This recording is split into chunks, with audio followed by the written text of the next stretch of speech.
The night of celebration was here. The village square was full of noise and colour. The big marching band in bright costumes led the procession. Drums pounded, cymbals crashed and horns wailed a sad but lively folk song, Porque me enamor de ti. Why did I fall in love with you? The melody was bittersweet, like a lament from the Andes Mountains. Balloons and flags decorated the streets. Villagers danced, wearing colourful streamers, their laughter mixing with the music. The air was filled with the smells of the festival, spilled beer, the sting of urine in dark corners, and smoky street food. Above it all was the heavy smell of burnt offerings, like prayers rising to the sky. The moon watched the party. On Martes de Chala, Rafael, a miner from Oruro, stood in the crowd, looking calm but with a dark plan in his heart. Beside him was Henry Flores, his friend, or so Henry thought. Henry, skinny, Andean and a bit drunk, swayed to the music, a green bottle in his hand, laughing.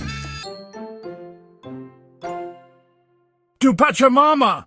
Henry shouted, raising his glass. The others, Raphael's helpers, gathered around, pretending to be friendly. "Come on, brother, drink up, cheers," one of them urged, touching his glass to Henry's. "You don't have to tell me twice, brother. Drink one for your girl, Carlita. She wants you to celebrate, right?" "For Carlita!" Henry said and finished his drink. Raphael watched silently, his own glass untouched. He didn't need a drink. Seeing Henry's trust was enough. The poison worked quickly. Soon Henry stumbled, struggled to breathe, and fell into Raphael's arms. The others, sworn to secrecy, helped carry Henry to a pit dug under a new building. It was a tradition, they told themselves, an offering to the earth. But Raphael knew the truth. This was revenge. A wooden coffin waited, its lid open. Henry was placed inside, still breathing. Raphael touched the coffin, feeling Henry's faint warmth. Then he nodded, and the lid was closed, the nails hammered in. They buried the coffin. Each shovelful of dirt made a thud. They chanted to Pachamama, but then a crack and the sound of fists hitting wood. "It is done. The Pachamama will take him." Raphael remained calm. But the pounding continued, a desperate plea. The chanting got louder, but Raphael could still hear it. Days later, the authorities came but found nothing. The coffin was gone. One night Henry returned, covered in dirt, terrified.